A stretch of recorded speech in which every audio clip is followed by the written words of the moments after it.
दिखेगा। कौन से स्टॉक्स, कौन से सेक्टर्स एक्शन में रहने वाले हैं, पूरी डिटेल लेकर आशीष आज हमारे साथ जुड़ चुके हैं। आशीष, मॉर्निंग। इंटरनेशनल मार्केट में तो बहुत कुछ हो रहा है, हमारे यहाँ ट्रिगर्स कौन से हैं और खबरों के दम पर कहाँ एक्शन दिखेगा? Good morning. देखिए, बहुत सारा एक्शन आपको देखने को मिल सकता है। सबसे पहले देखिए कि फरवरी महीने के लिए जो सीपीआई के आंकड़े हैं वो यहाँ पर आपको देखने को मिले। बहुत सारी बोर्ड मीटिंग्स हैं। गेल, नाल्को, सन टीवी, ये 3 कंपनियां डिविडेंड पर विचार कर रही हैं, तो इन्हें भी अपने रडार पर रखें। इसके अलावा डेटा पैटर्न्स यहाँ पर अगर आप देखें तो इश्यू प्राइस जो है क्यूआईपी का तय करने के लिए बोर्ड बैठक होगी, तो स्टॉक के ऊपर भी नजर रहेगी।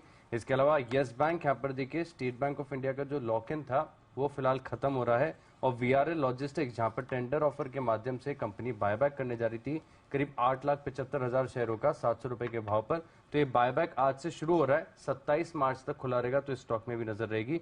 साथ में अगर आप देखें तो बजट सेशन दोबारा शुरू हो रहा है पार्लियामेंट का, तो यहाँ पर हम फोकस करेंगे। और प्राइस बैंड में हो रहा है बदलाव। ओलेक्ट्रा ग्रीन टेक पहले 20% का सर्किट था, लेकिन स्टॉक में शुक्रवार को हमने बड़ा रनअप देखा है, अब सर्किट को घटाकर 10% कर दिया है। और एक नया आईपीओ भी खुल रहा है आज से, ग्लोबल सर्फेसेज, जो कि फिलहाल आप देखिए 15 मार्च तक ये आईपीओ खुला रहेगा। प्राइस बैंड रहेगा 133 से 140, 155 करोड़ का जो है इशू साइज है, तो यहाँ पर आप फोकस करके चलेंगे। इसके अलावा अगर आप देखें तो कुछ डील्स हैं जहां पर नजर रहेगी। महिंद्रा सीआई, यहाँ पर रिपोर्ट्स के मुताबिक बताया जा रहा है कि आज यहाँ पर ब्लॉक डील देखने को मिल सकती है। एमएनएम अपनी 4.6% हिस्सेदारी 335 रुपए प्रति शेयर के भाव पर बेच सकते हैं। 615 करोड़ का जो है बेस साइज इस डील का बताया जा रहा है। और इस हफ्ते के दौरान आप देखें तो सोना कोमस्टार, इस पर भी नजर रखिए, क्योंकि रिपोर्ट्स है इस हफ्ते के दौरान डील होगी। आज होगी कि नहीं होगी ये कहना मुश्किल है, लेकिन ब्लैकस्टोन अपनी हिस्सेदारी जो है 3,200 करोड़ की यहाँ पर बिकवाली करके चल सकता है। 436 की क्लोजिंग चल रही है। इसके अलावा टेक महिंद्रा, यहाँ पर भी आप फोकस करके चले, क्योंकि मोहित जोशी को 5 साल के लिए एमडी और सीईओ इन्होंने नियुक्त कर दिया है। और लाइफ इंश्योरेंस कॉर्पोरेशन, क्योंकि यहाँ पर मंगलम राम सुब्रमण्यम, इनका जो बतौर चेयरमैन कार्यकाल था वो कार्यकाल खत्म हो रहा है। इसके लिए जो अभी मौजूदा एमडी है ये एडिशनल जो भार है वो संभालते हुए नजर आएंगे।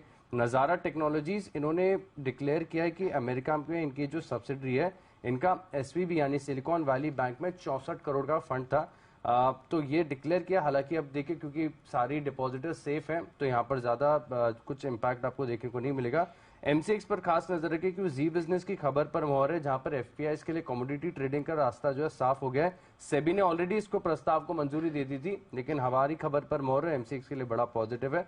अंबुजा सीमेंट्स और अदानी एंटरप्राइज, ये स्टॉक भी दोनों आपके रडार पर रहने चाहिए, क्योंकि ब्लूमबर्ग और एफटी के हवाले से जो है यहाँ पर खबर आ रही है कि अदानी समूह अंबुजा सीमेंट में अपनी हिस्सेदारी बेच सकता है। करीब 4 से 5% हिस्सेदारी ये 45 करोड़ डॉलर में बेचेंगे कर्ज घटाने के लिए। और अदानी समूह की 2 कंपनियां और आपके रडार पर रहेंगी, अदानी ट्रांसमिशन और अदानी टोटल गैस, क्योंकि अदानी 2 और एनएससी ने 2 और कंपनीज को जो है स्टेज 2 लॉन्ग टर्म सर्विलेंस में डाल रखा है। इससे पहले हमने देखा था कि पिछले हफ्ते गुरुवार को अदानी ग्रीन और एनडीटीवी स्टेज 1 में यहाँ पर आई थी, तो इन 2 कंपनीज पर भी नजर रखेंगे। ओके, चलिए आशीष, थैंक यू सो मच वो पूरी डिटेल्स दर्शकों के सामने